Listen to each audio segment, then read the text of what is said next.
Pleasant autumn sunshine, it won't seem to be that long before your children notice their name erupting in the middle of the lawn. There's only one slight problem.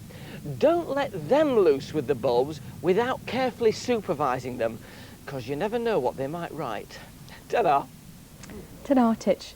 Now, our special guest today is the actress Polly Jane. She's presently starring in When We Are Married at the Whitehall Theatre, taking the role of Annie Parker. But before we hear more about that, let's just have a taste of Polly starring in something just a little bit different. What's this? Doctor Who. Oh, no, I've escaped from one madman to find another. Do you expect me to believe what you... Did you have trouble keeping your face straight in that? Yes, I certainly did. And I must have been the only person who'd ever been on the programme who didn't know what that TARDIS was. It's a police box.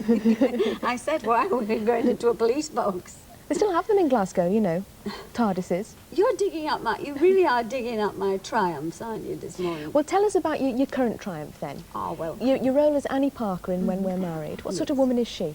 Well, she's one of 3 couples who've been married for 25 years and who come together to celebrate their silver wedding anniversary. 15 minutes into the play, they discover that they weren't properly married at all. And from there, you can understand the complications. It's very, very funny. It's immensely enjoyable to be in. A superb cast, and I won't go on about it because that really, it has had a great deal of acclaim. And it just is a delightful evening. What sort of lady is she, your character?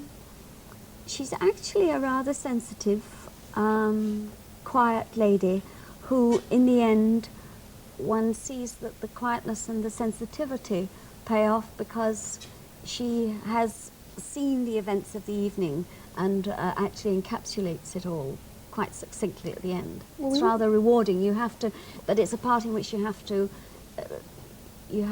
wait for your rewards as an actress. Well, we wish you well with that, and I know that you come from quite a working class background. Did you get a bit incensed before when Oberon War was talking a little bit about the working classes or the unemployable classes? Not really, no, because what I do like about what you said, Oberon, is that when you open your mouth and say anything, you're not really proclaiming great truths. I mean, what you say is of the moment.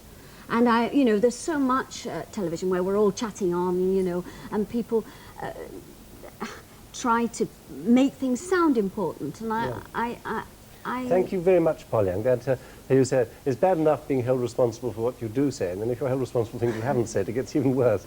It's nice to have... But I actually have to say as well that is she little Polly Toynbee? I mean, you can be little Polly Jane because No. I am, but that's an awfully demeaning... It's absolutely... I find when I'm with somebody like that, I cannot resist the temptation to bait them. And to make them what? Small? Just to annoy them a little bit. No, I quite agree, and it's very, very bad, and one gets paid off for it. I remember in that interview saying, I think I quite like extremists, saying moderates are really bad people, always wrong. And there was this little SDP candidate bristling, more and more bristling.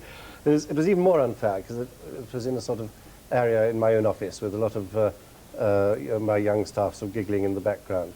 And I was saying all these things about, that extremists are perhaps sympathetic, but the moderates always disastrous. And she was sitting there writing it down solemnly and saying Shirley Williams is worse than Hitler, and looking up, and not really sort of realizing that one might sometimes perhaps put things a little bit more strongly than one feels. Oberon, we'll just pause there because we're coming up to the close of the programme and Sue has the news headlines for us. Israeli aircraft have attacked Palestinian targets in southern Lebanon. 2 people are reported killed.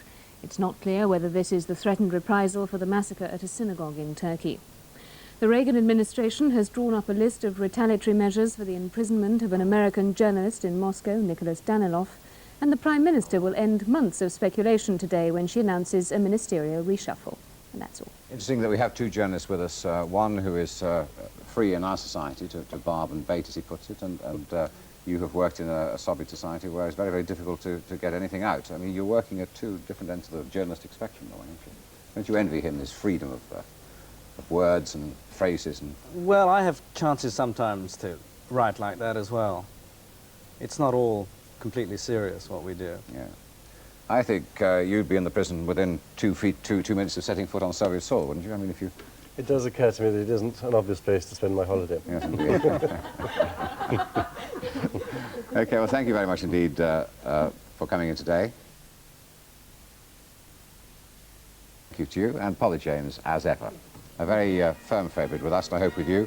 We'll be back tomorrow. Please, somebody will. Good morning.